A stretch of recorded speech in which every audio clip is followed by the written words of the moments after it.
Good morning. My name is Jim Meadows, and we're going to spend some time together talking about dimensioning and tolerancing.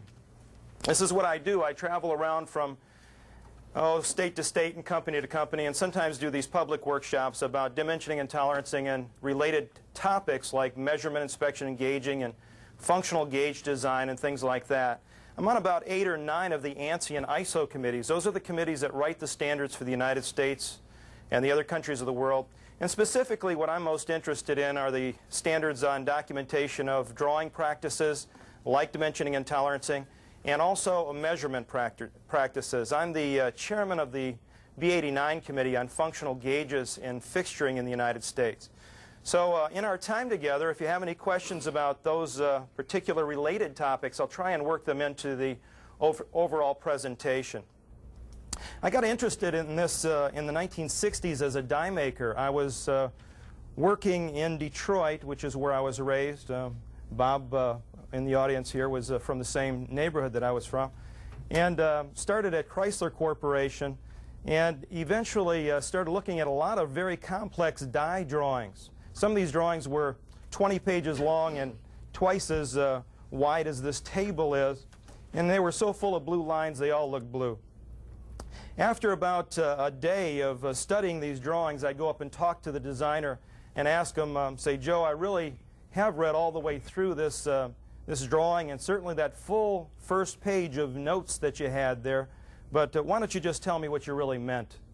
And from that conversation, I was able to get out just enough to be able to build that die, but it certainly wasn't contained anywhere in that die drawing. The problem wasn't the designer. The designer was good. The problem was the language that he was forced to use. Plus and minus tolerancing for everything to define the geometry of it, and all those notes just weren't sufficient to explain it in a way that everybody understood easily. In 1966, the ANSI Y14.5 committee, which was called USASI back then, the United States of America Standards Institute, but is now called ANSI, the American National Standards Institute, issued a dimensioning and tolerancing standard. It was a standard for its time.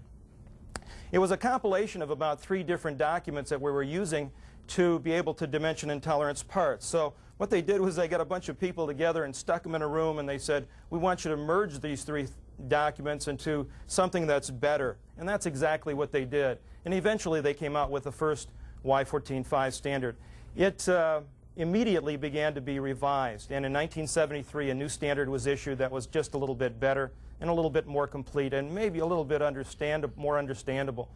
In 1982 that was done again, a new standard issued, and many of you have been using that standard since that time, and I've seen some of you before, so I know that you've been trained in that particular document. But last year, in 1995, we issued a standard that we called the ANSI Y14.5, or actually the ASME Y14.5 1994 standard. But it is an ANSI-approved document, and that's really what we care about.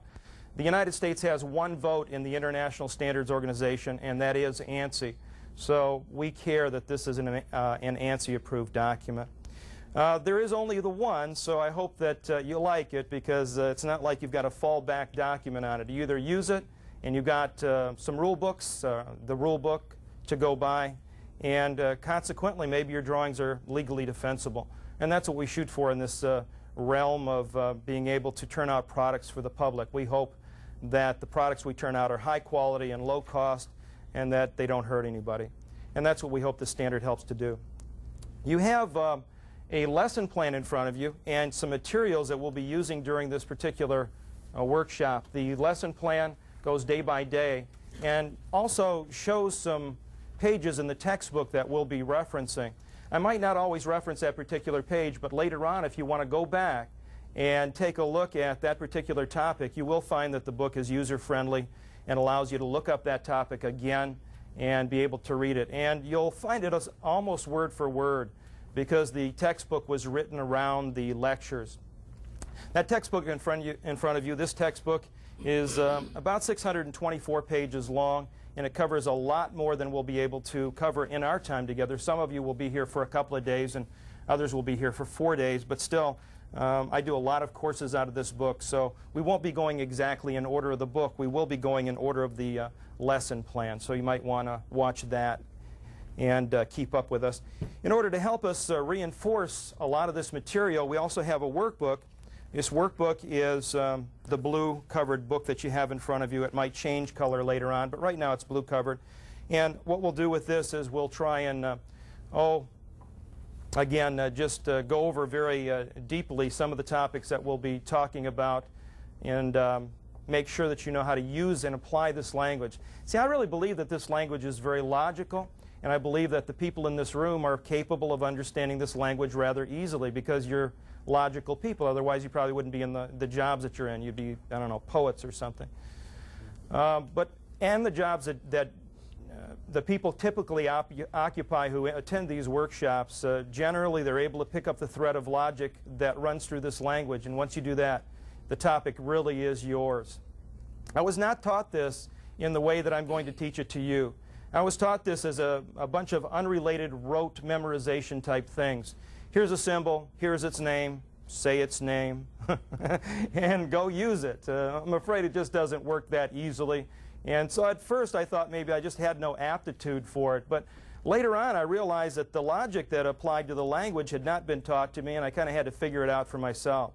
So in this textbook you'll find there are units that are called A Logical Approach to Dimensioning and Tolerancing, and they will cover a lot of the topics that we will be, a lot of the parts that we will be actually working on in the session.